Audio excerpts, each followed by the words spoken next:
All right, well, folks, it is 5:30, so we're going to go ahead and get started. I want to thank you all for coming to the third OV Trails Connect Master Plan Trails Stakeholder Group Meeting.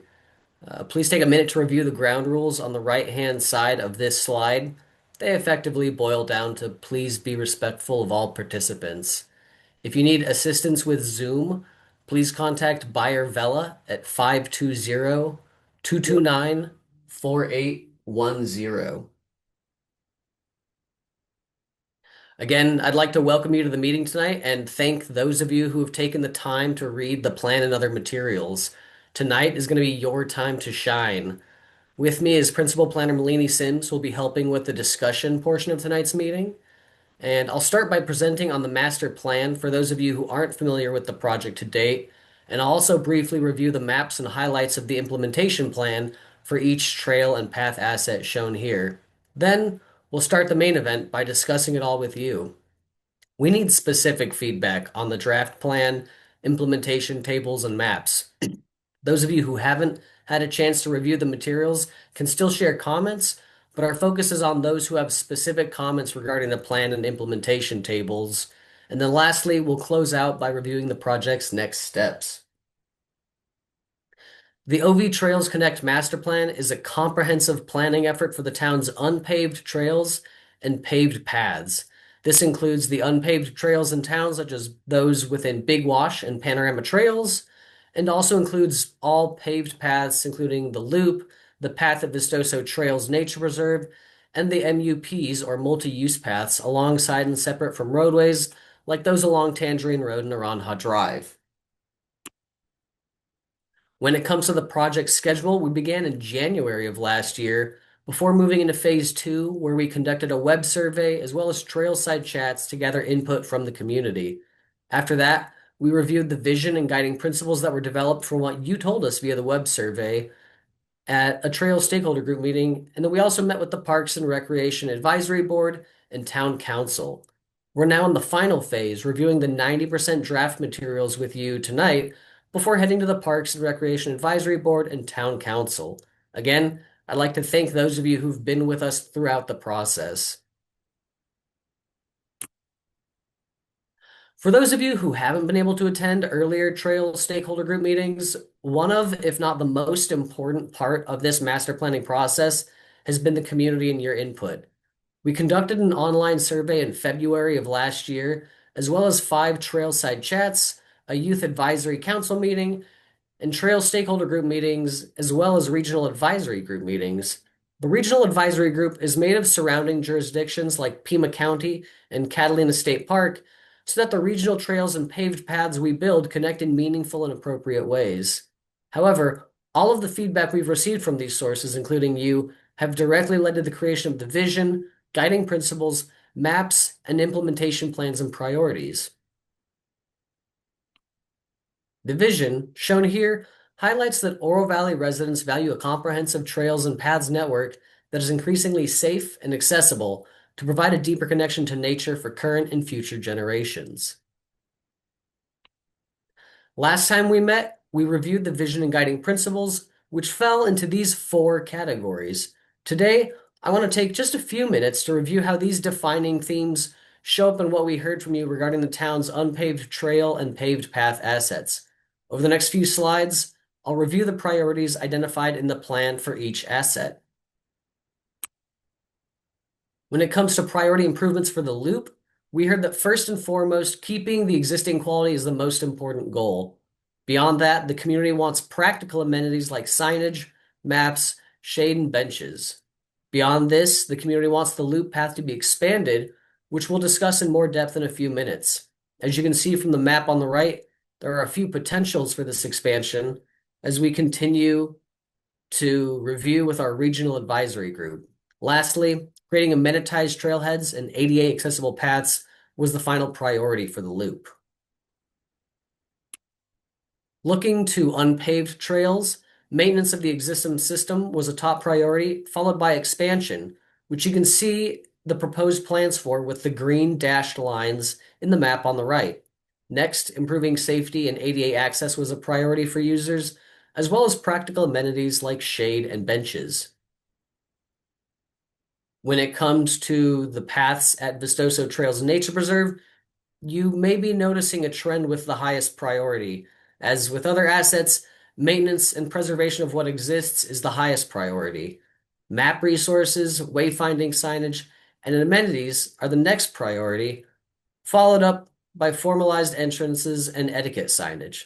Lastly, similar to the unpaved trails, improving ADA access and creating additional trailheads was the fourth priority and can be seen on the map to the right, which we'll discuss further again in a few minutes. And last but not least, preservation and maintenance of the town's existing multi-use path network was again the highest priority for this category as well, followed by expanding the network, which you can see the proposal for in the orange dashed lines in the map on the right. Installing practical amenities and new trailheads were the third and fourth priorities for the town's MUPs. And lastly, this map reviews the overall map of all of those categories brought together as we recognize that what makes our trails and paths strongest is when they're, again, meaningfully connected within the town as well as without into the connecting regions. So, with that, we're just about ready to hear from you. I'm going to share a whiteboard in just a moment here where we'll go through all of these trail and path assets, including their associated maps. However, please find the raise hand option on your device at this time, as I'll ask folks to stay muted until you raise your hand and are called upon, so we don't end up talking over one another and can make sure that everyone has a chance to share their thoughts. The instructions on the screen here show you how to navigate the whiteboard, and they're also on the whiteboard itself. And if you don't want to speak, you can use the chat feature that's present in the Zoom meeting here. Again, if you need assistance with Zoom, please reach out to Buyer Vela at 520-229-4810 for help. And with that, I'll go ahead and share the whiteboard.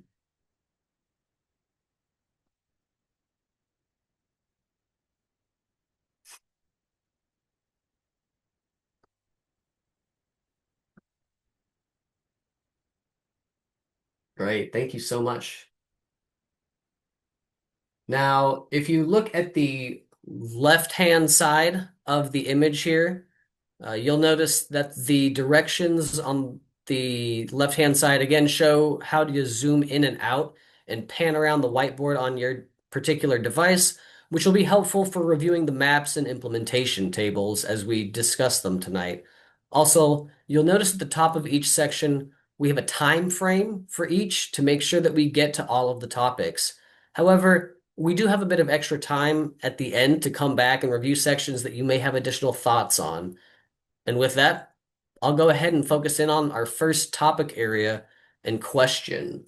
So with that, again, we'll want to focus in on, does anyone have feedback on pardon me, the plan section for the loop? No, we're moving rather quickly here, but um, if you have any comments on again, that plan material for the section on the loop, please go ahead and raise your hand at this time. All right, Stephen, I saw that you raised your hand. Go ahead and share your feedback. On the loop, and I apologize that this is the first real involvement that I've had in this group. Um, I believe I did provide one written comment at some point, but so some of this might be missed. But if on the loop, um, the access to the loop at Pushview Lane doesn't seem to be addressed. There is a way you can get there on this little access road, but that path is quite poor because it has a very sharp angle in it, and it doesn't get you directly onto the loop. So this is on the, let me see, if you're facing Oracle Road, it would be on the left side of Pushview Lane. I didn't see anything listed there, and I thought that there could be some enhancements that were done there. I don't know if you know where I'm talking about. Um, so Pushview Lane and the Loop. Um, when I looked at the list of projects, there was uh, uh, there was some discussion of installing new trailheads, but there was never enhancing of an existing trailhead. And it does show as an existing trailhead right now, but it really, in my opinion, needs some work. And the little road that you use to get to that trailhead is very, very rough. It has very rough rock on it, and it's not good for narrow tires. So I don't know if that was ever looked at, but that is associated directly with the loop at Pushview Lane. Great. Yeah, thank you for that feedback. That's the exact kind of stuff that we're hoping to get feedback on. So I appreciate you sharing that, Steve. And if you there's a little route that comes down to that rough road, and it has a 180 degree turn in it, which is pretty dangerous for a lot of bike riders. And I have no idea why it was built that way.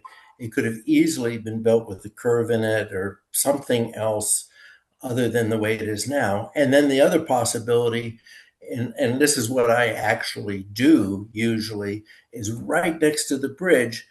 There's a path, a dirt path that people use to get right down to the loop road from Pushview Lane, and I don't know why that couldn't be enhanced to make it a real access.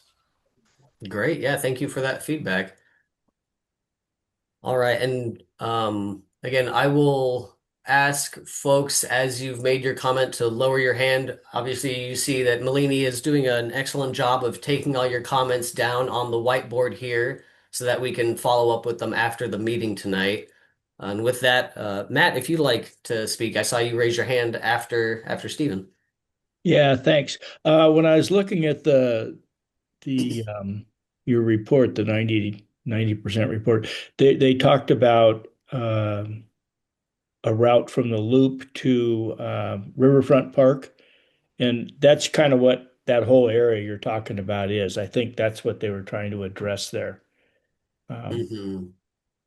Yeah, but how that area connects to the yeah, loop from the I've been Riverfront down Park that area. before, and I go, this isn't good. Anyway, so in my mind, as we go through this whole process, what we need to figure out is what are the most important things to do first. Um, Hmm.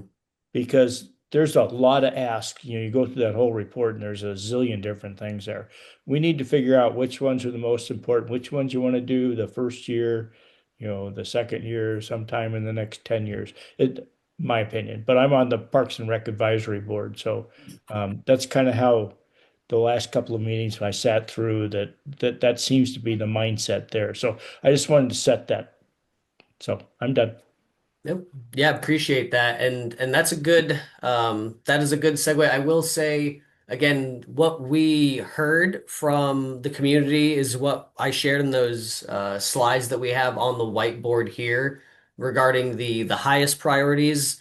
We did hear pretty loud and clear for each trail asset that simply maintaining is the number one priority. But beyond that, what we haven't done and don't aim to do specifically with this stage of the master plan is identifying the priorities for those individual trail sections that should we, focus on expansion, we don't have a priority list at this time that identifies which of those we're going to be moving forward with first.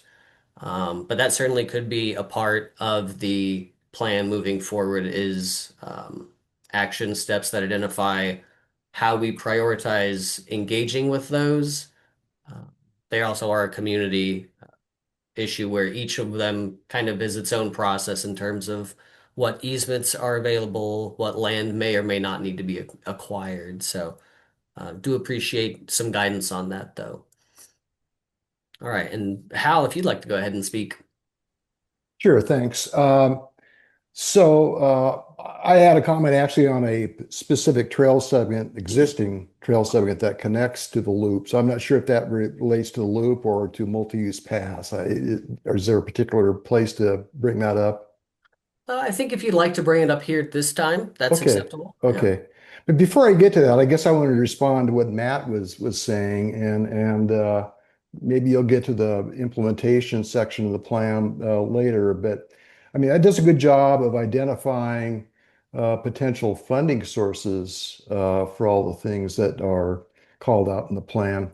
Uh, but one thing you might want to consider adding to that section of the plan on implementation is a discussion about the budgetary process. Not so much specific projects as they might relate to the budgetary process, but how the budgetary process in Oro Valley works. I mean, you have a 10-year capital improvements plan. It might be good to identify that there is such a plan, and that at least major capital projects, I would assume, including some of the projects identified in this plan, would have to be listed in that plan as well at some point. And then, of course, there's the annual budgeting process. So it might be good just for information purposes to talk a bit about the budgetary process in Oro Valley and how that relates to implementation of this plan.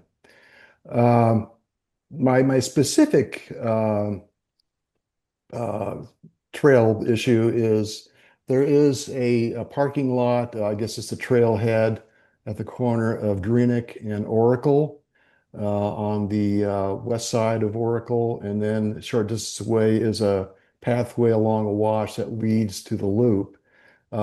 It's existing, but it's in terrible condition. And so I looked at the list of projects and I couldn't really determine whether improvement of that was one of the projects that's under consideration. So I just wanted to make sure that that doesn't get lost in the process. Great. Yeah. Thank you very much for that feedback, Hal. And I do want to go back to an earlier comment. Stephen, we also have Mr. Vella, who is the Planning and Zoning Administrator, here with us tonight. And he did make a comment that the access road that you were discussing earlier will be paved and reconstructed when private development moves forward in the adjacent area. So that is the plan for that specific section of the trail there. But with that, again, we've kind of hit a number of comments, and obviously the plan, the implementation plan, and the map all sort of overlap. So we've got different buckets here for them, but if your comments cross over, that's obviously part of the process itself. But when it comes to the loop, are there any other items that folks have for discussion? Again, we're looking uh, more for specific comments on the 90% draft plan language. We want to make sure that that reflects everything that you're expecting it to, but also if you don't have specific comments on any of these plan elements, we obviously welcome you to just kind of share your more generalized comments as well.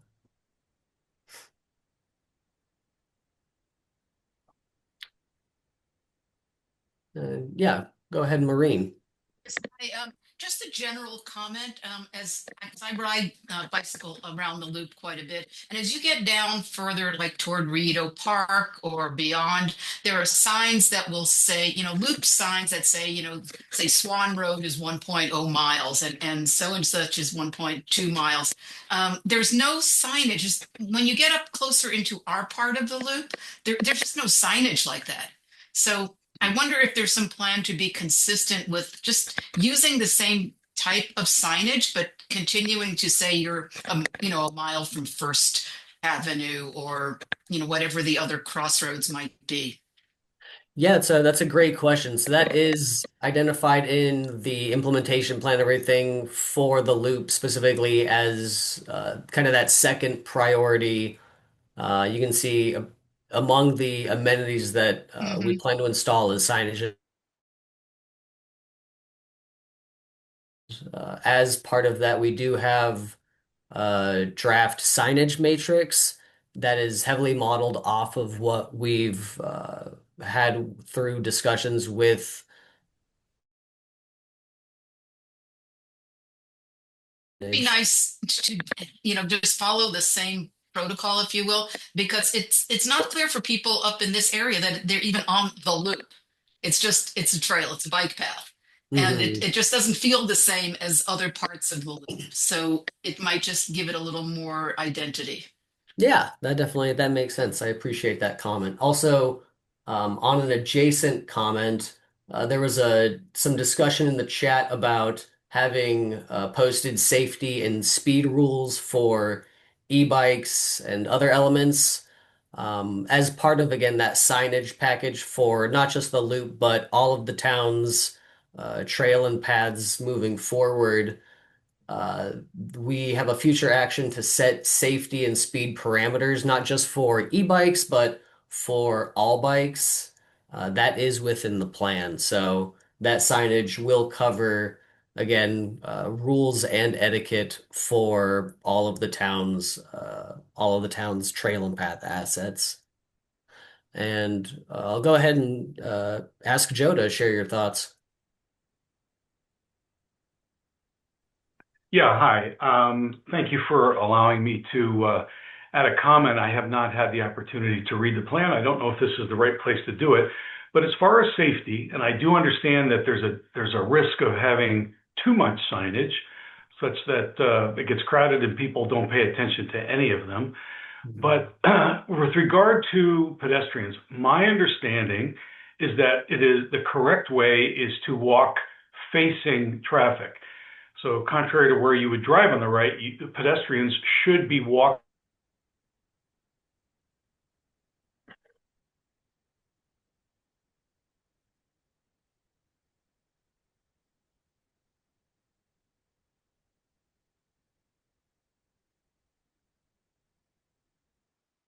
something that gets repeated, every X number of distance, but somehow or other, these very general guidelines need to be communicated to people because they're just not aware.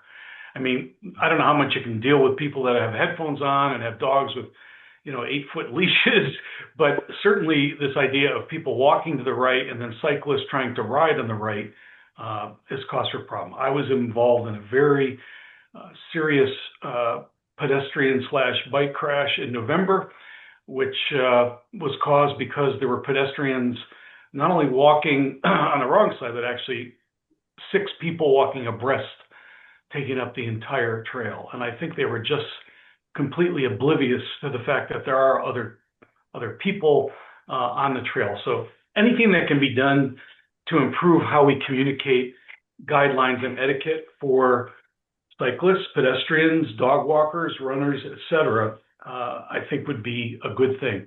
How to do it best, I'm not sure. Yeah, great. Thank you for that feedback, Joe. That is definitely part of this master planning process, and I like how you did identify that there is that boundary that we've been again through our regional advisory group meetings discussing with both Pima County, Pinal County, and others about making sure that the amount of signage is appropriate to be effective, that we're not over signing, but we're also not under signing and that we're focusing again, as you've identified, on etiquette so that folks know what the best practice is for, walking along the trail safely, biking along the trail, who should be yielding to who. Um, all of that kind of stuff is certainly what we've heard through the surveys and obviously these stakeholder group meetings. Those are all elements that all of us are reasonably concerned on and want to see uh, both improvement and just increased awareness. And even beyond signage, there's an educational component that goes along with that within the master plan here. If I Uh, could just add, the incident that I was involved in was on the loop near, adjacent to Oracle and kind of near where the the school is. And there were a lot of school children out, and I think they just had no idea that there are other people that are using the trail, or that there are guidelines and etiquette that should be understood before you ever get on the trail.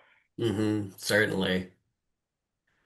So I do see some questions within the sticky notes that we have here on this item. One is that would the PM schedule be something that's for contracted preventative maintenance, or would there be a volunteer element to that as well? I think that's a great question. Uh, a volunteer element is certainly a part of the town's overall plan for trails and paths. However, most likely within the paved path assets, especially looking at the loop and our multi-use paths, that maintenance will most likely be conducted similar to how it is now. It is our Public Works Department that maintains and has the schedule for maintenance on our multi-use paths and the loop.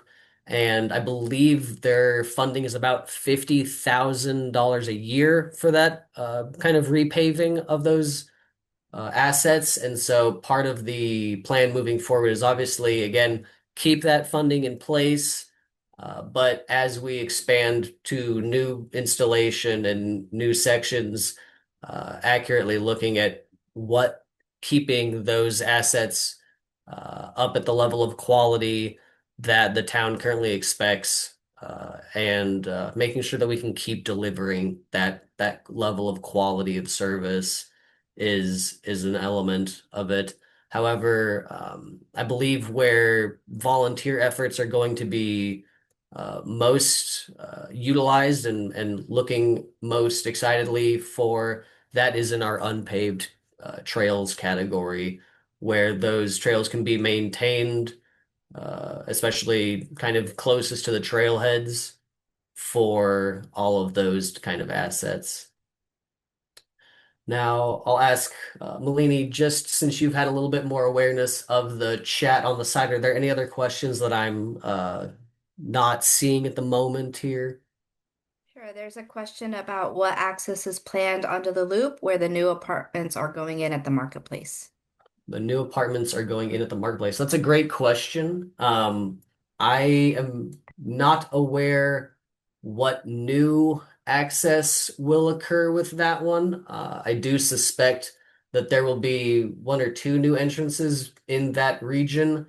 Um, Buyer, I'm not sure if you've got any specific site plan knowledge when it comes to that one. Those Sure. apartments are already pretty close to the loop itself, so I think if Sure, anything, it'll Kyle. be yeah.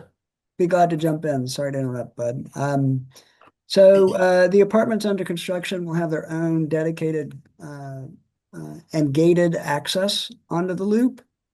And that construction you see today on those apartments will also include entirely redoing the two sharp curves that lead you underneath Tangerine Bridge. Those are going to be redone so those curves are softer. As you know, right now they're very sharp, 90 degrees.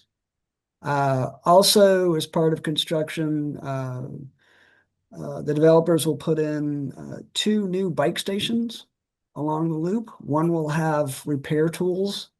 Another will have benches and water as amenities along the loop. So those are all things that are coming in the next 6 to 8 months.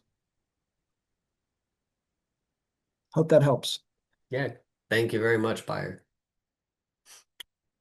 Now we do still have a good bit of time left on this section since I moved kind of quickly through the presentation, but if we don't have any other comments here, happy to move along so that we do have time on the other trail and path categories as well. So I want to ask again, any other comments on the language on the plan regarding the loop, the implementation plan items, the maps that we have on this asset, or any other general comments when it comes to the loop within Oro Valley?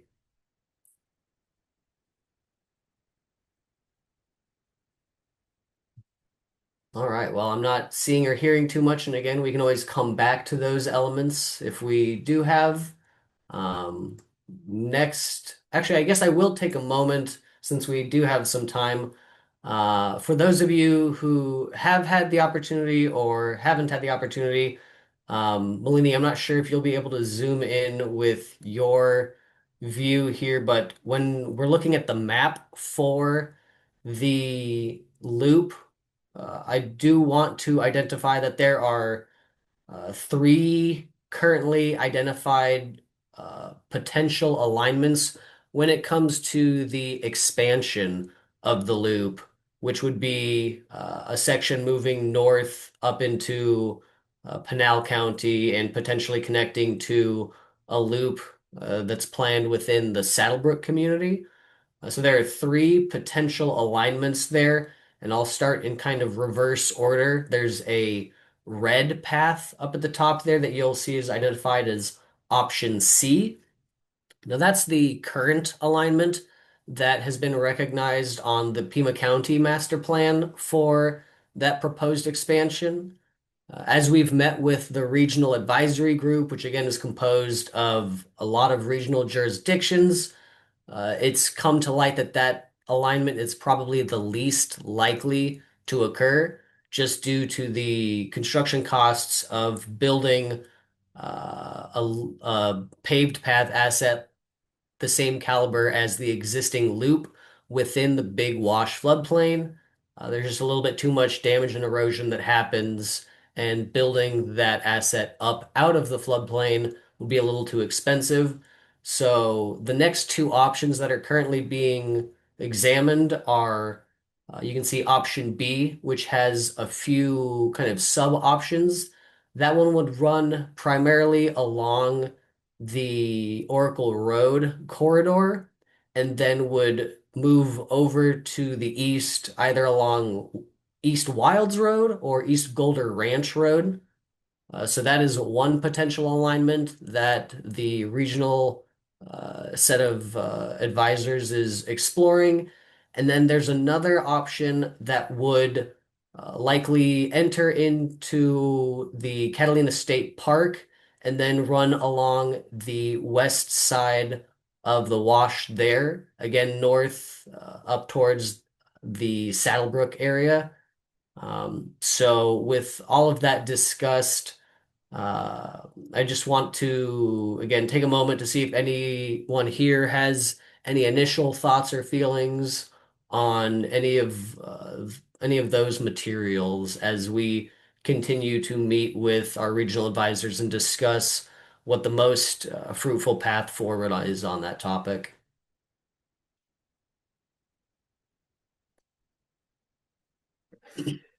Yeah, go ahead, Stephen.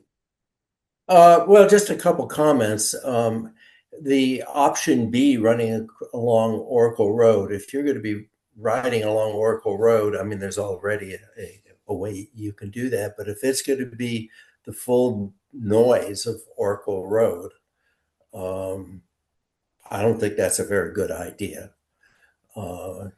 And I mean, option A would be beautiful, I think, if Catalina State Park is okay with that. What a great way to get up to Saddlebrook. I know a lot of that route already, I think, because of the trails. Um, and and somehow or other, I would think that option A and option B, somehow or other, it'd be nice to get a real loop up in there, so it's not just out and back. Um, Option C, I don't know enough about. So that's it. Fair enough. Thank you very much, Stephen. I'll go ahead and ask Joe to share his comments next. Yeah, I was just going to ask regarding options A and B. What are the termination points? Is the yellow option B or option A, is that Saddlebrook that terminates at? Yeah, it's a great question. So at this point, each of those is eventually looking to connect to that yellow path the on the east, and pardon me, the name of that section is escaping me at the moment. But the ideal is that it would in the future. Again, we've been working with Pinal County, who is doing a trail planning effort of their own, and they're hoping to install a loop within the Saddlebrook community. So that would be the eventual path forward is connecting to that loop as well as other assets that would again continue to expand further north into the future, up into Oracle and other communities to the north here. Mhm. So that's the current plan between the kind of series of jurisdictions we've been coordinating with. Mm. And I do like Stephen's idea of somehow making some kind of loop or turnaround, so it's not just a straight out and back the same route. But this is pretty neat that you can, go up that high on a trail. I've ridden up on Oracle, but it's a little bit tricky. Yeah, certainly. Definitely something that we're exploring in the future is how to improve the experience up there so that it's not quite what it is today. Okay, thank you. Yeah, you betcha. All right, Bev, what were your thoughts? Well, County Line Riders is going to be at the meeting at the end of the month up in Saddlebrook when they discuss this. I believe that option B1 along Wilds Road is not good because of the school that's there and the amount of traffic that's already on that road. And it's not real safe to put a whole bunch of people on that road on bikes. There already is bicycles that go down that road. Also, Golder Ranch Road, it's an absolute nightmare right now with the traffic, with all the new building that's going on around that area. That would be a terrible idea.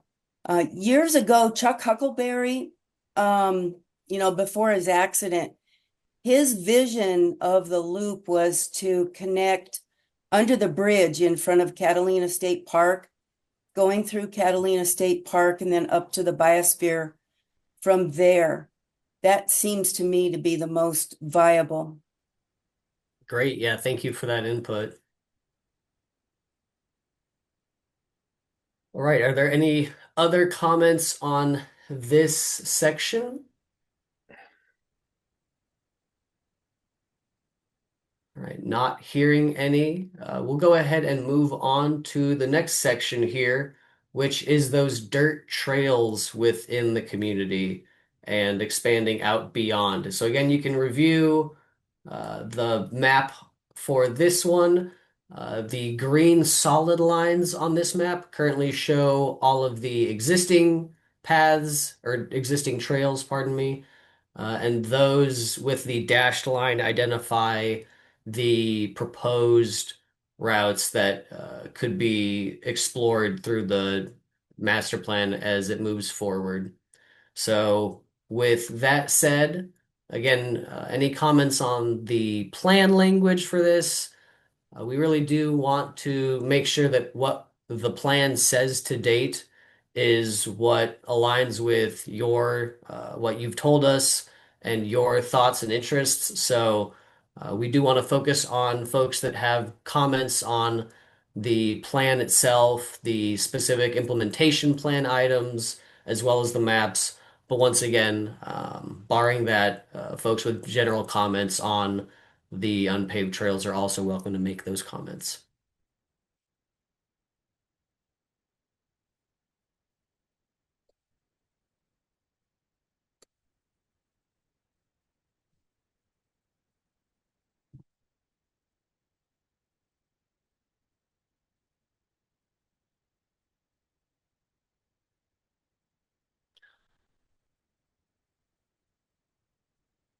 Yeah, Zach, go ahead.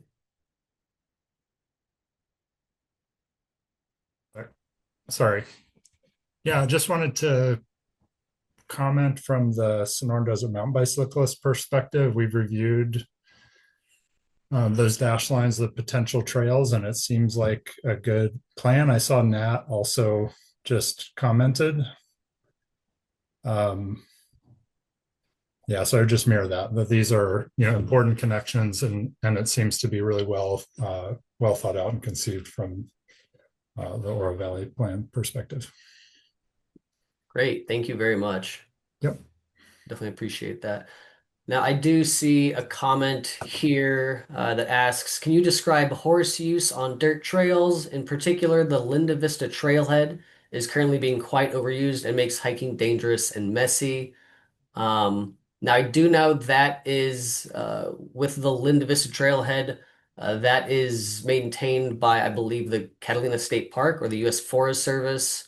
I have seen comments that they are looking at that particular element. Now, when it comes to horse use on dirt trails throughout the community, at this time we don't have, when it comes to etiquette, again, most the requirement is to yield to horse use, um, but uh, that is something that we definitely would appreciate more feedback on and more kind of thoughts from the community on. We do have identified within the Calle Concordia kind of area.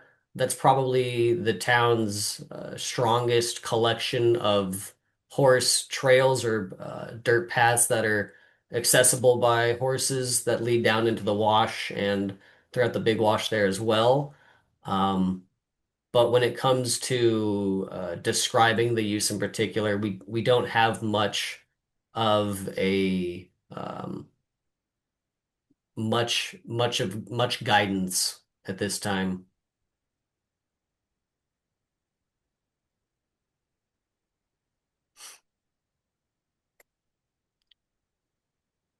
All right, and I'll take a moment to read through some of the chat comments as well, just to make sure that I'm caught up there.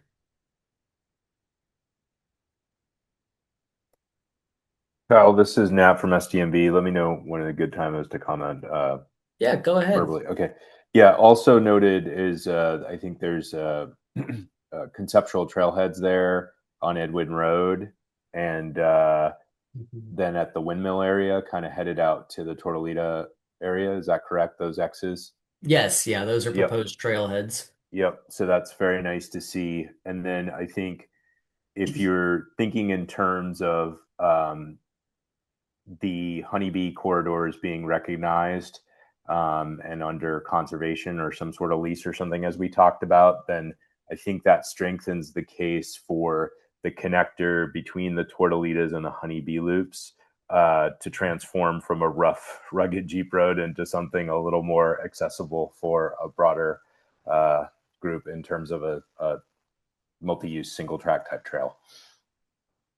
And I realized that Oro Valley would not have total control over that, but it's a future partnership opportunity as things progress with trail recognition and making everything up there sensical. Yeah, I definitely Yep. appreciate those comments.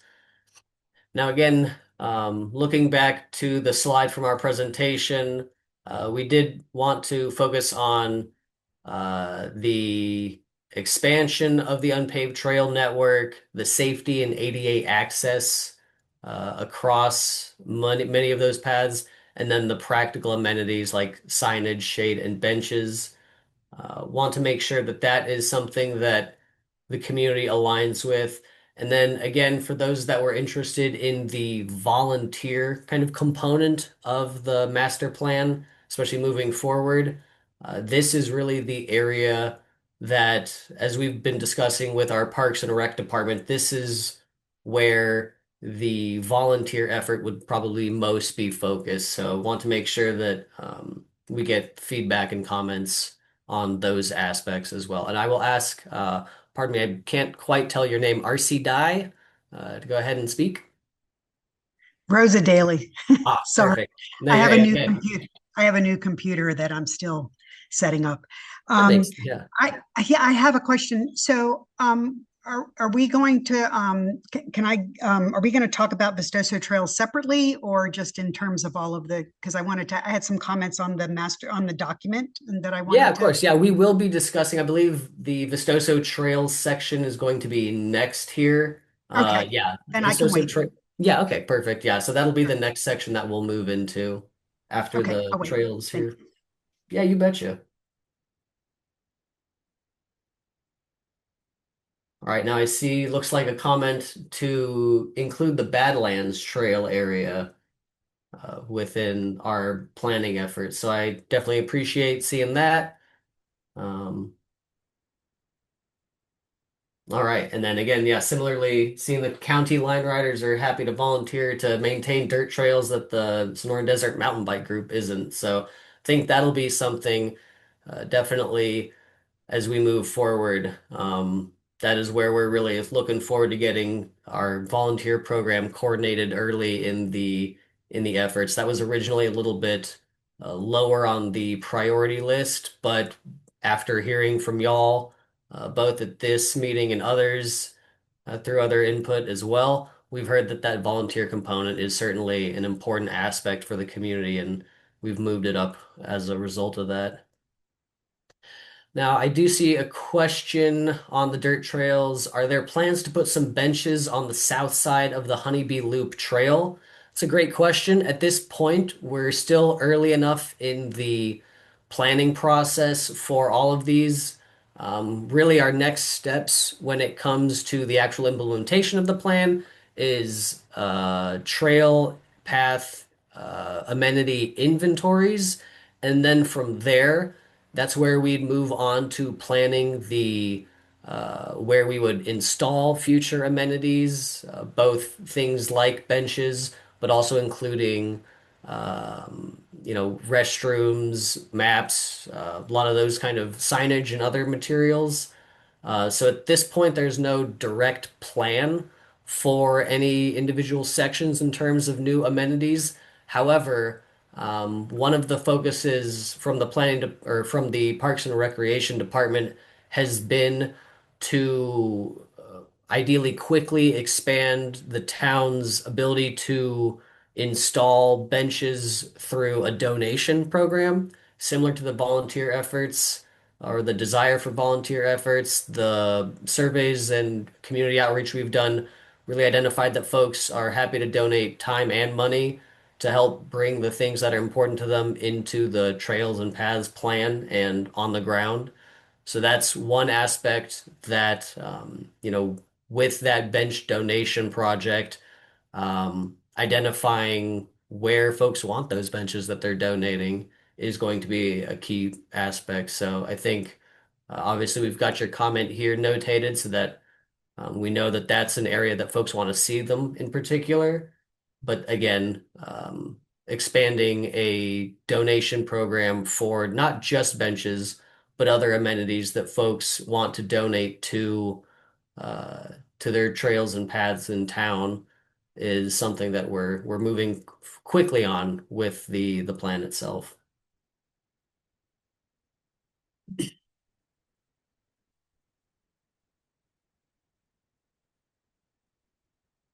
All right. Again, I'll give folks a little bit of time if they'd like to uh, zoom in and review some of the implementation plan items. I know the dirt trails has one of the longer sections of those that identifies, again, individual sections that would be proposed for easement acquisition and build out of the trails. Again, at this time, none of those are prioritized amongst each other. However, that's something that we can discuss today if folks want. But at this point, really the element that we're hoping to drive to is just make sure that everything is on the plan as you see it here.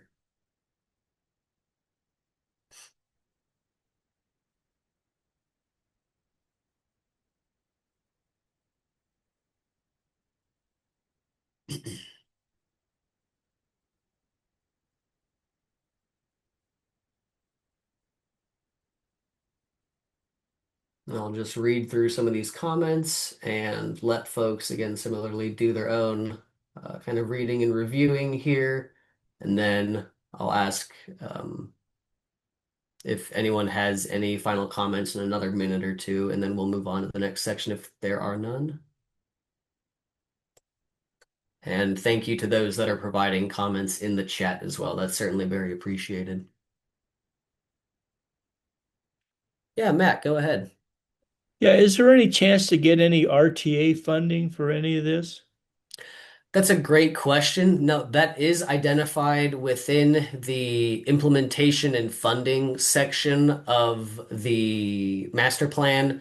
Is you'll notice, as discussed earlier, capital improvement is certainly probably going to be one of the larger buckets that projects in the plan are funded from. However, grants from RTA and others are definitely going to be something that we look to for these elements. I suspect that the RTA may not fund dirt trails in particular. They may focus on multi-use paths and those kind of improvements. However, it is within the plan that, again, we explore all of the options that are available to us, similar to how the MUP along Naranja Drive is being installed with ADOT funding. Okay, thanks.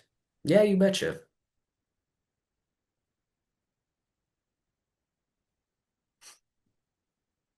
Alrighty, I'll do one more call. Does anyone have any other thoughts, questions, comments on the unpaved trails?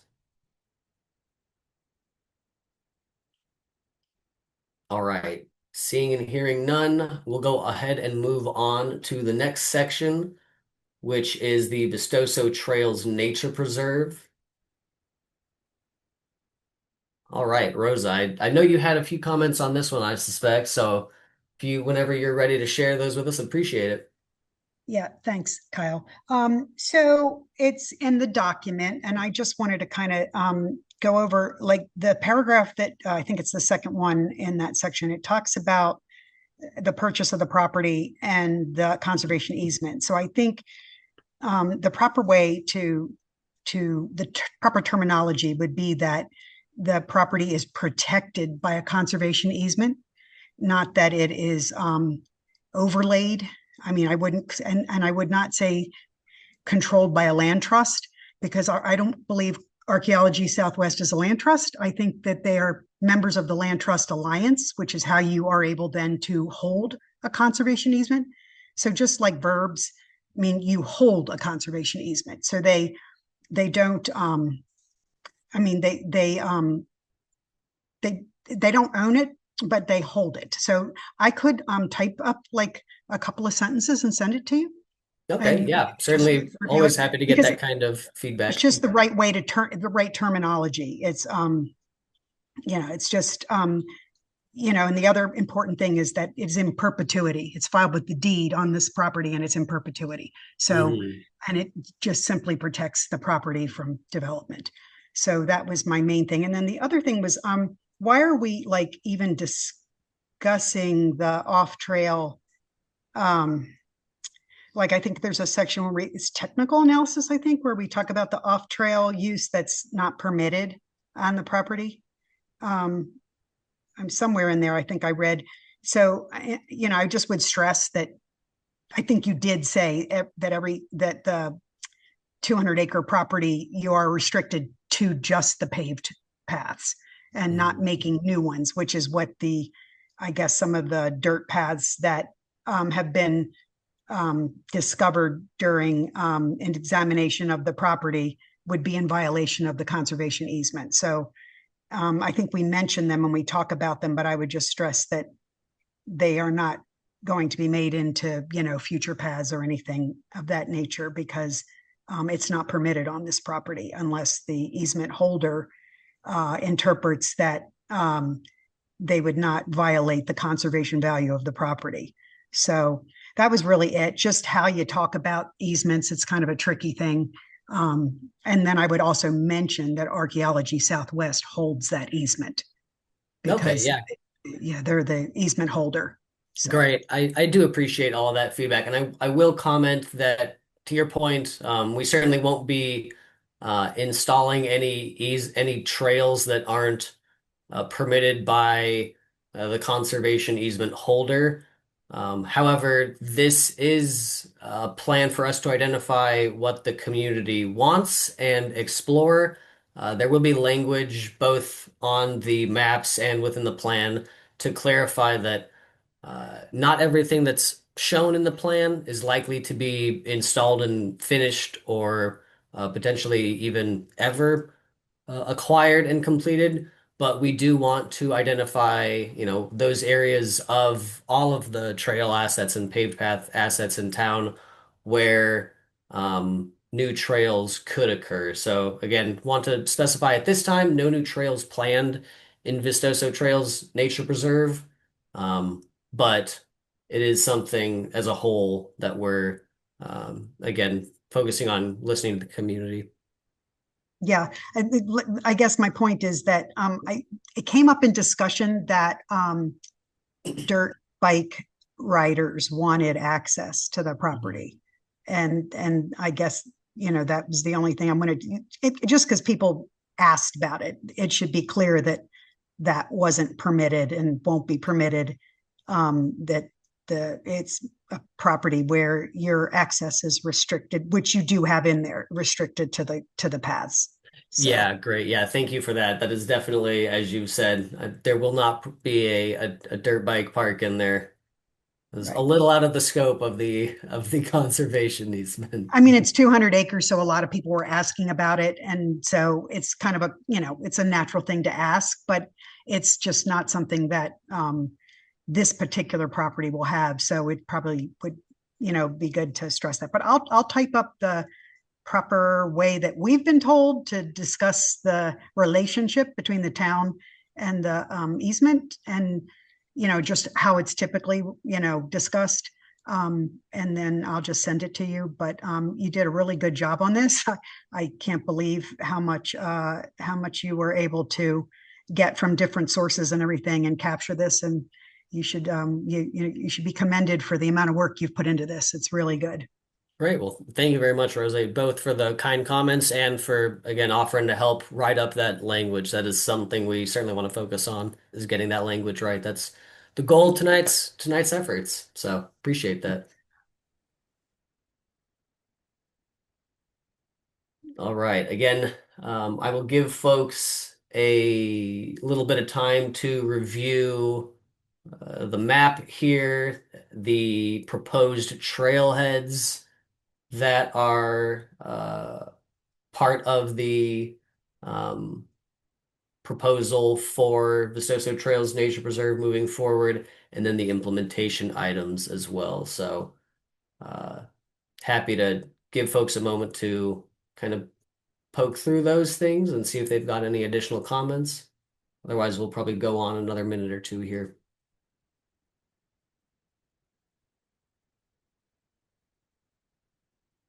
Yeah, Randy, go ahead.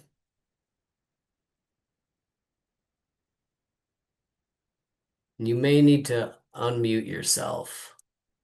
Okay, I finally unmuted. Okay. I just wanted to know whether you all are considering accessibility on unpaved trails.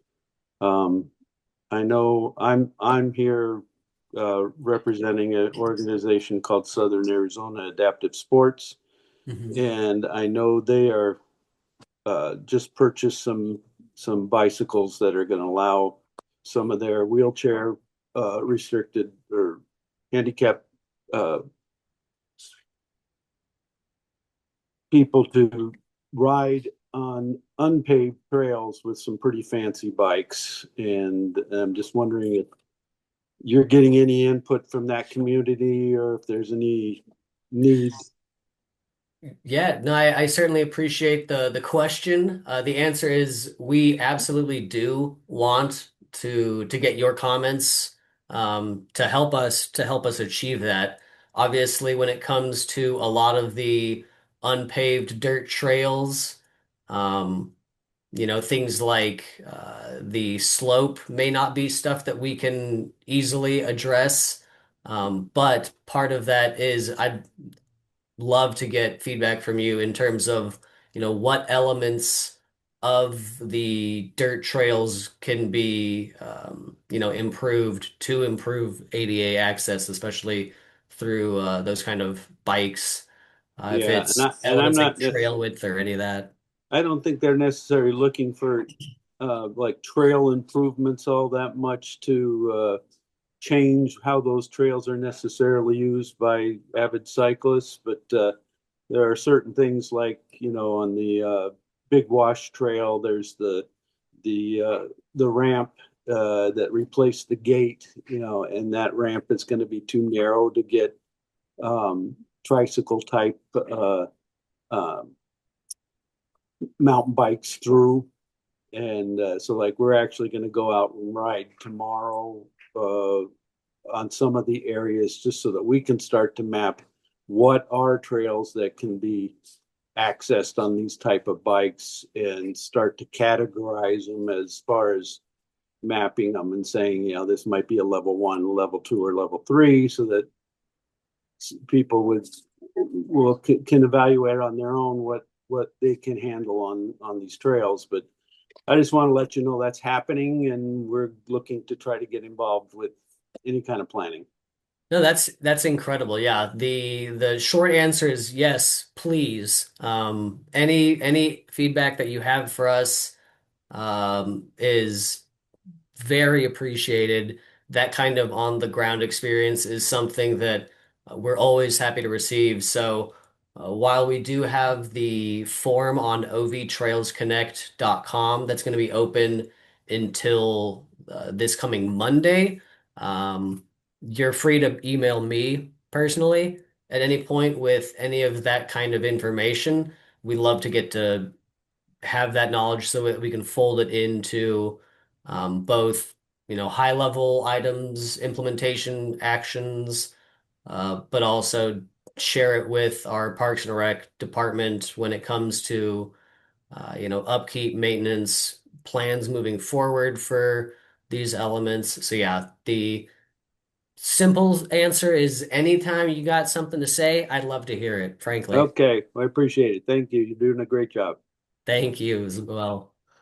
All right, let's see. I thought I saw another hand for a moment, but it may have disappeared. I don't see any questions, but that may just be a me thing. So give another moment here. If anyone has any other comments, feel free to raise your hand.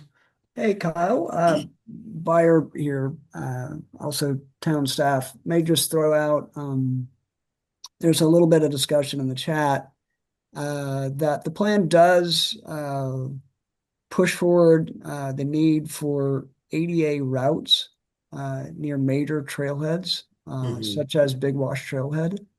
So we've not heard from the accessibility community, so we're really pleased you're here this evening. But we have been focusing on that issue, and it's important. And we've had discussions with county staff that are also looking to do the same thing at their larger trailheads. So we're trying to incorporate the same within the implementation plan. So thank you. Yeah, and again, I will share my personal email is kpacker, KPACKER at orovalleyaz.gov. So I'll just go ahead and type that into the chat. But yeah, anyone who's got comments is welcome to share at that email address. All right. Pamela, looks like you've got some comments to share with us. I just want to follow up on that previous comment. I have a neighbor who is handicapped. He enjoys walking on the trails, but when bikes come up behind him, he cannot hear them. Is there any way that we can encourage bicyclists to have bells, warnings, whatever? I think that would be greatly enhanced on our multi-use trails. Thank you. Yeah, thank you for that comment. That is certainly right now the plan has two kind of aspects that would help address that. One is, as we've discussed, etiquette signage throughout all of our trails and paved paths to help folks be aware of, elements like that, either signaling or calling out passing, those kind of elements. But beyond that, we also do have focus for annual engagement and training education opportunities from the Parks and Rec Department that help expand, again, just community awareness on best practices and behaviors when going out on all of our trails and paved paths.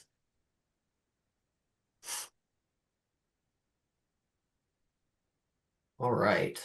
I certainly don't want to rush us off from this topic. I don't see any other comments or raised hands at this time, so we can move on to the final topic, which is, as we've already begun to discuss, our multi-use paths within town. So again, expansion is probably the number one priority outside of simply maintaining what we have to date, and then installing practical amenities such as safety aspects, benches, shade, fountains, and then new trailheads and amenities. So I do want to guide folks to the map next to that section that shows, again, the dashed orange lines there are where the town would propose to expand multi-use paths, which again are those paved paths that are adjacent to but separate from roadways. So they're not bike lanes that are on the same face as the vehicle lanes, but they're typically separated by either DG or decomposed granite and landscaping. So separate pathways alongside those major town arterials. And within that section, I want to ask if folks have any comments again on the plan itself, the improvement plans, or the map for that.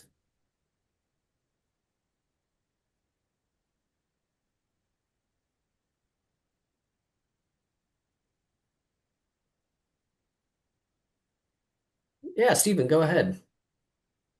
Um, I was just out for a second, but we're talking about the multi-use pass now, right? Correct. Okay. Well, I have one issue with the multi-use pass that's sort of general. Um, Along the multiple use paths, that, well, for instance, Lambert Lane, let's take. There are numerous side roads that come in, and the multiple use path have stop signs at every one of those uh, residential roads, and nobody stops at any of those stop signs. They go right through them, and so people who are regularly law abiding are no longer law abiding because they're not stopping. And in my opinion, those shouldn't be stop signs. Those should be yield signs. And they could have some sort of language such as you must yield to oncoming traffic or something like that. Mhm. But what we've done is made a lot of people not law abiding. And I don't know how many of those stop signs there are, but there's probably along Lambert Lane, probably 20 of them. And I think on, I don't know, it's either Naranja or Tangerine, I can't remember. There are a whole bunch more. And I really think that this needs to be addressed because I don't think that makes the trails any safer. Um, there are these categories under the basics, I think it was number 39 and 54, that talk about making trails safe. And so instead, what's happening, people are just riding right through them. Are they looking left and right? I don't know if they're looking left and right, but a yield sign is really what should be there. And I don't know if this project this can address that, but I think it would be a big addition to it. Great. Yeah, thank you for that comment, Stephen. I saw that our planning and zoning administrator mentioned that, your question kind of illustrates that rules need to be posted and communicated in a variety of ways. And I think beyond that, it's certainly a discussion we can have with our public works department there who oversee the multi-use pass within town. And a lot of times they've got a lot more awareness as a result of why those are stop signs and not yield signs, or it may be something that they can take as an opportunity to explore replacing those stop signs with yield signs be the most fruitful path forward. So that'll be something that I'm happy to follow up with them on as well. It seems like the way it is right now, if a police officer saw you just riding right through that, they can give you a ticket. And that's not what we want to do. We want people to be able to ride through those and yield. And I do think it would be helpful to add yield with that little sign below it so that the bicycles know that it's not the cars that are yielding to you, you're yielding to the cars, but almost never will there be a car that's coming up on that roadway. Yeah, that's a fair point. I appreciate that comment. All right. Thank you. Yeah, you betcha. Bill, I'll go ahead and ask you to share your thoughts. Hey, thank you. Early on, I commented that when you're traveling northbound from First onto Rancho Vistoso by the Safeway there, crossing Tangerine, when you get across Tangerine, the path ends up being as narrow as the curb, and it's probably the most dangerous intersection in Oro Valley for a bicycle. Is there any plan to widen that section? I didn't see that. That's a great question. I do know that we've identified that as a specific area. We've heard you're not the first person to make that comment by any stretch of the imagination. So I will follow up. I believe, are you looking to add comments on that? I wasn't sure. Your camera came Yes. on. I Yeah, couldn't no, tell no. it. Happy to jump in, Kyle. That is an identified need to improve, and Public Works is aware of that. There may, keyword is may, be development proposed on the vacant parcel opposite of the Safeway Vistoso. Hmm. And that would trigger the need for improvements to traffic lights and areas of that intersection. And highly likely that that is going to need and will be addressed at that point. Uh, Okay. but I think the plan should notate this area. It is a I know exactly where you're talking about, and it is an issue. Okay, I appreciate Yeah. that. And then just one Sure. more comment, dropping back to the section about the loop. I don't think it was addressed, but I want to make sure that the apartment complex that's going up there by the marketplace, I assume they're going to repave that section of the loop that is adjacent to them. Is that correct? Yes.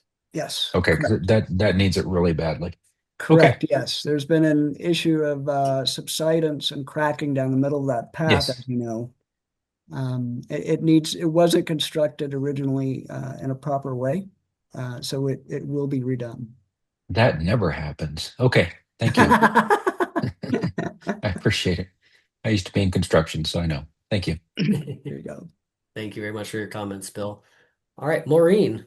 Yes, I'd like to address the comment about the stop or yield sign.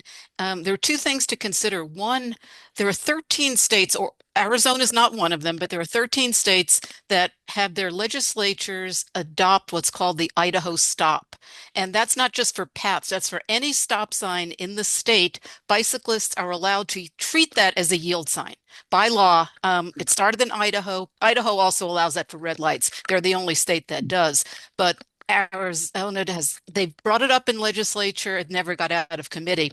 I don't know if that'll ever be passed. But that concept of bicyclists treating stop signs as yield signs has actually proven to be, well, the states who have adopted it, that includes Oregon, it includes Minnesota fairly recently. Studies have showed it's actually safer because, just as was mentioned, you have these little side streets. If you're going to stop and then start again, you're going to be coming very slowly into that intersection. And if a car just happens to start turning, they see there's no one in that intersection. And then all of a sudden, the bicyclist is there at a low speed. That sets up a potential conflict. Whereas if the bicyclist is just able to look, there's no one start into it, then a car turning into that street would see there's a bicyclist or a pedestrian if it happens to be, Also, I would think if there are striped crosswalks at those intersections, that would imply that vehicles have to yield to any pedestrian or bike in that crosswalk. There are no striped crosswalks uh, along those multi-use paths. There's just, a stop sign. Sometimes it's a physical sign, sometimes it's just painted on the road.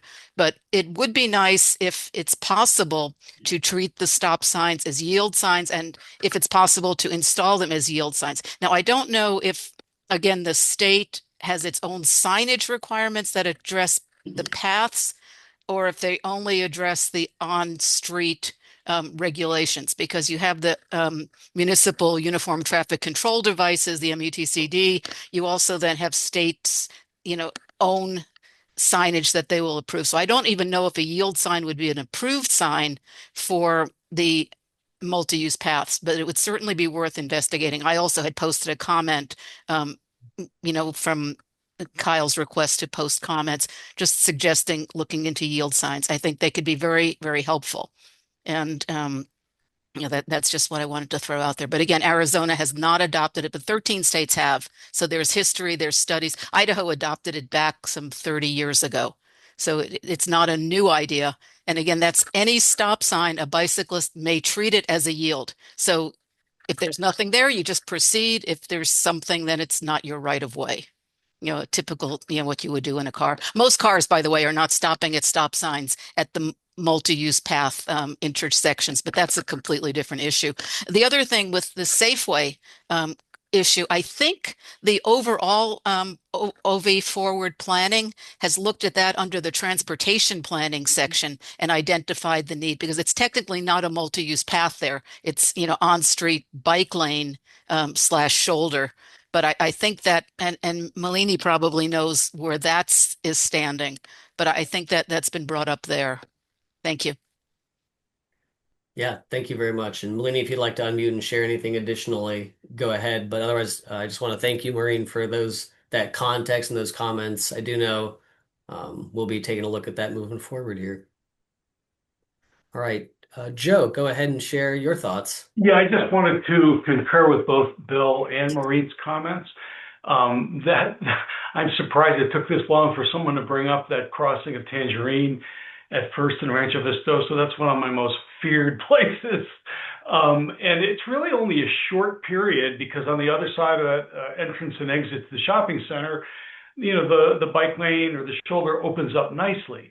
There was something said also about maybe moving it to the other side of the road. That's not really practical, because if you do use, if you happen to be on the other side, on the, let's say the west side of First Avenue and cross with the light, there is a little bit of a shoulder bike lane and there's a sidewalk, but then you run into, it's right next to me, I'm forgetting the name of the road right now, Woodburn Road, where there is a stop sign with traffic coming out, and they really have no way of seeing a cyclist approaching them. So I'd hate for the solution to be to shift all that bike traffic over to the other side. If there was some way just to create a couple of extra feet in that shoulder as you approach the Safeway entry, that would be one of the best possible improvements you could make in the whole trail. So I appreciate that. As far as the the place, the idea of the stop sign, yield sign, et cetera, I think the best idea within those comments is the idea of having a marked or striped area to show the bike trail is essentially a crosswalk or a crossway. I've always wondered why the right of way belongs to the car traffic, let's say coming out of a neighborhood, as opposed to let's say bike traffic or pedestrian traffic already on the trail and already moving in the direction of that main road that it's adjacent to. But at any rate, maybe a painted crosswalk and yield signs might help. That's all. Great. Thank you very much for those comments, Joe. All right, I'll give folks, again, another moment here to review the map, the implementation plan items, and think about any other comments they may have on the multi-use paths here. This is our last of the individual sections of the plan. we do have a few minutes to go over any larger scale comments about the plan overall or any implementation plan items that are not specific to any of the four categories. Um, so I'll give folks again a little bit of time if there's anything else on the multi-use paths. Otherwise, also happy to open it up to any comments on items we've already addressed or any, again, kind of overall comments on the 90% draft documents and associated materials like the signage matrix, the trail sections and details, or the implementation plans.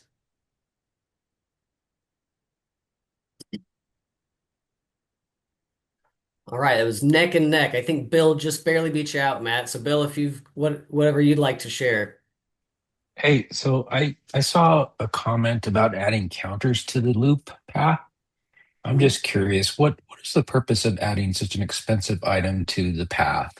What does it do for you to have those counters there?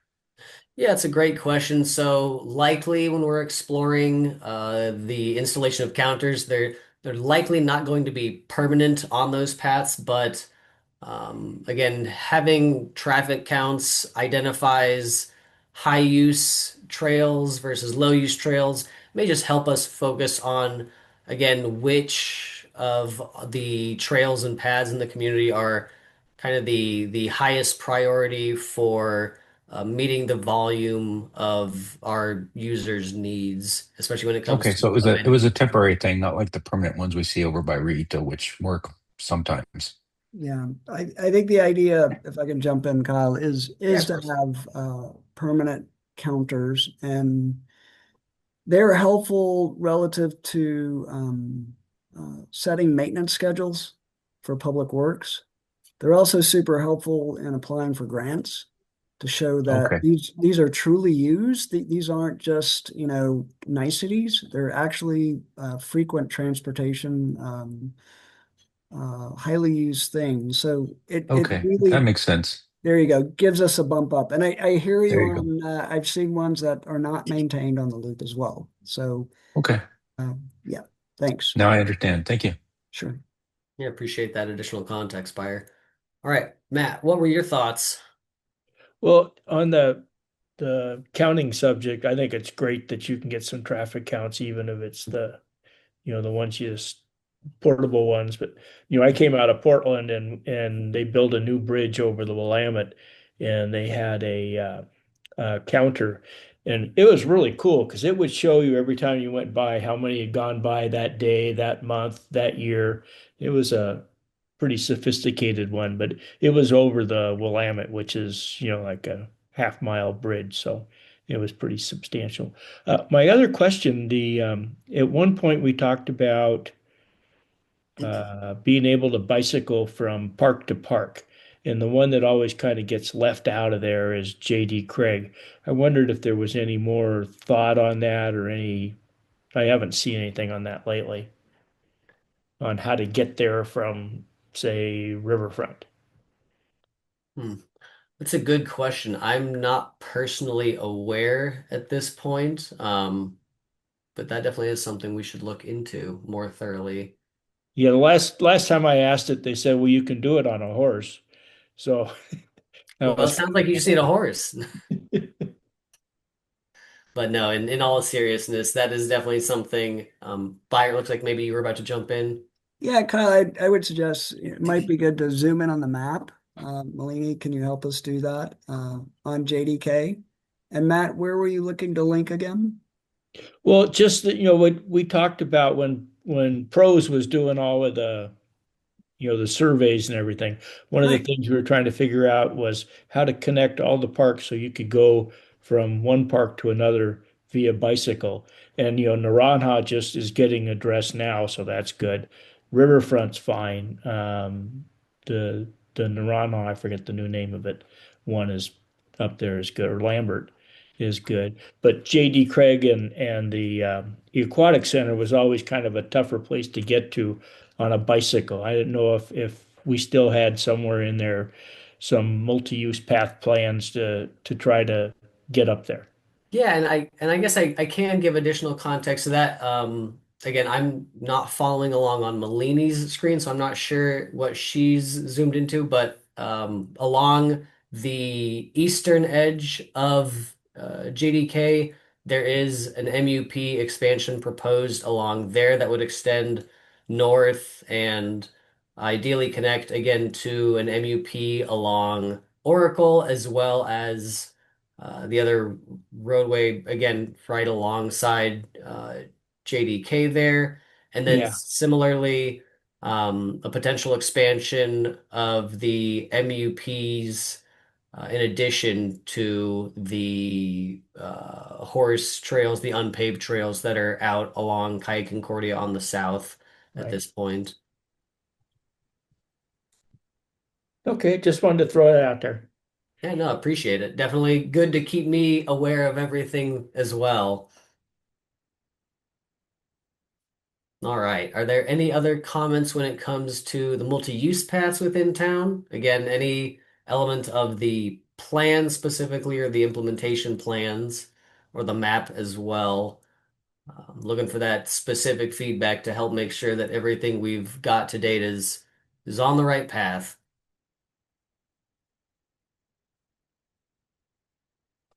All right, and hearing nothing, again, I'd like to take the opportunity to expand it just to anything and everything when it comes to the 90% plan that we've got out for you. There is the opportunity to spend a little bit more time with the plan this weekend, and you can submit comments again either via email with me or through the form that's available on ovtrailsconnect.com if you'd like to provide additional feedback. But we do have a few minutes here, obviously, as well. So happy to give you a little bit of time to see if there are any other thoughts or comments that you've got. Yeah, Maureen. Yeah, I just have a question about the Vistoso trails. I've walked it, I've biked it. It's narrow. And certainly if you were building a trail today, it wouldn't meet standards of, 10-foot wide trail for two-way travel. So is that a constraint that it could never be widened? I mean, I'm a little confused, hearing Rosa talk about, the easement and how, whatever the legality is of that. I don't know enough about it, but it would seem if it could be wider, and even if part of it could be unpaved surface, but just going from that, 6 to 8 feet portion out, to 10 to 12 feet, if that were possible, I think it could be an improvement. Yeah, I certainly hear your thoughts there. I do know that really we are limited with that conservation easement to the improvements that can be performed. I think at this point, a lot of what's proposed for Vistoso Trails is simply maintenance and improvement of the existing concrete paths out there. So more than kind of an expansion of the width there. It would be replacing sections that are in place that are cracked or damaged, and bringing those into a little bit better grading if possible, and addressing any drainage issues like some of those kind of underpass sections. I think is really, at least at this point, what the scope of work is envisioned for out there. However, again, moving forward, there's nothing stopping us from continuing to discuss with the easement holder, but at this point, um, that is not necessarily a part of the scope of the work. And Bill, I'll get to you in a moment. I think Rosa wanted to say one or two things on that topic, I suspect. Yeah, I mean, I've been involved since the beginning, and I can say that what the way the document was written, it does restrict hard surface paths. So when the original master plan was put forward, the the architect put in 8 additional miles of trails on the plan, and they were flatly rejected. So I will say this: there will be an ADA compliant trail around the pond area, And if you feel like that should have a certain width, now would be the time to speak up for that, because that could be probably accommodated. That area is allowed to be disturbed. So that area will be fine. So the reason for the restrictions are there are 3 Arizona State Museum files on this property. And if you're not familiar with what that is they are archaeological controls by the state. So this land was part of Sleeping Snake Village. And there are 3 areas on this property where things were found that were documented. And so that's the reason for not being allowed to disturb any more of the land than that has already been disturbed. So that would be the rationale why they are denying that, because it has cultural historical value, and you would need an archaeological monitor and that kind of thing, and big permission. There are some areas where the easement holder is allowing trails, and like the driving range is one of those areas.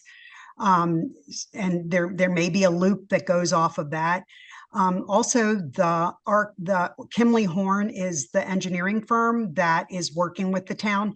And I do know that there are plans to maybe in where it's permittable to put like a 2-foot area, a buffer on either side of the cart path.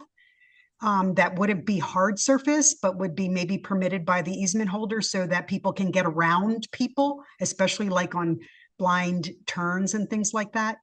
But as for widening what's there, like I even asked, the property that has the apartment that will allow the apartments, the easement holder did allow them to move a piece of cart path there. So Yeah. when that happened, I said, well, can't we move cart path anywhere else? You know, and so it was like, no, you can't. And because I thought it in the future, if they're going to repair a piece of cart path, it would be better to move it away from homes, make it wider, do things. But Yeah, certainly. it's just highly restricted because of those Arizona State Museum files and the historical cultural value of the property. Great. Well, thank you so much for that additional context, Rosa. Appreciate that. All right, Bill, what were you looking to make a comment on? This is, I hope this isn't off topic, Kyle. If it is, we can do it as a sidebar or something. But Okay. the area south of Big Wash, south of the new development, south of Honeybee Canyon, up to Tangerine, Mhm. is some kind of biological preserve, I believe, or something like that. I know that ATVs are not allowed in that area, but they're going into that area. Not Mhm. sure how to stop them. Signage, you can put up all the signage you want for anything and people ignore it. So signage doesn't do anything. That's kind of a waste of money. But what is that area exactly? You show a new trail going through there. There's trails there now. And I apologize, I'm new to this area. Is that a biological preserve or something? And you're okay. I believe you're discussing Honeybee Village. Is that what I heard? It's south of Honeybee Canyon. It's east of the Valley Vista subdivision, south of the new Valley or Pulte subdivision, and up to Tangerine. And there are some roads there. There are some trails there, and you show a new trail going through there, or maybe it's a green dashed line, so maybe it's an existing trail. I'm just curious about, we have ATVs going through there tearing it up, Yeah, and I mean there the ease. Oh, go ahead. Pardon me. you do have signage if you're coming from the south or you're coming off of the paved path. There's signage. There's no signage for people coming from the north, and I think that's where they're coming from. But what is that area classified as? Is it a? I've heard it's a biological area. I'm not sure. Maybe I need to send you a screenshot or something. Maybe That this may help is me. I'm not sure if Byers familiar with the specific area. Pima County does own the floodplain through that okay. region. So that's likely what you're referencing is it's simply owned by the county as a floodplain management area. Okay, And what I would recommend is if you're ever witnessing any ATVs out there, and I simplest have. thing to do is to call OVPD and let them know. Okay. Yeah, I That's think I think there's the fencing is the issue. I think if we could put up some more sturdy fencing, it would help. I'm not exactly sure how they're getting in, but I know there's a couple places they can get in pretty easily. Okay. Yeah, fair enough. Yeah, I certainly, I think, yeah, if you'd like to follow up with me with a screenshot of that area so I can make sure that you and I are talking about the same area. And then similarly, if you've got, if you want to take photographs of where that fencing may be damaged, that may help us identify the correct folks to reach out to either get that fencing replaced or repaired or And something and then similar. as I understand, south of Tangerine, ATVs are okay to be in that area, in the wash and the arroyos. Is that correct? That's incorrect. So Oh, okay. if you see that, please contact OVPD. Okay. So that's your number one remedy. Um, they need to know what to address. So Okay. Thank you. that'd be great, Bill. Thank you. Yeah, definitely appreciate that. All right, well, with that, I do want to say thank you very much for everyone who came out tonight and shared all your comments and thoughts. I'll share my screen again just for a moment so that we can go back to the presentation if I can get it to work. Sorry for putting you on blast there. Let's see, there we go. Um, so with that, let me just share my screen again. And again, as far as next steps, thank you very much for sharing all your comments tonight. Really do appreciate all the input we got from y'all.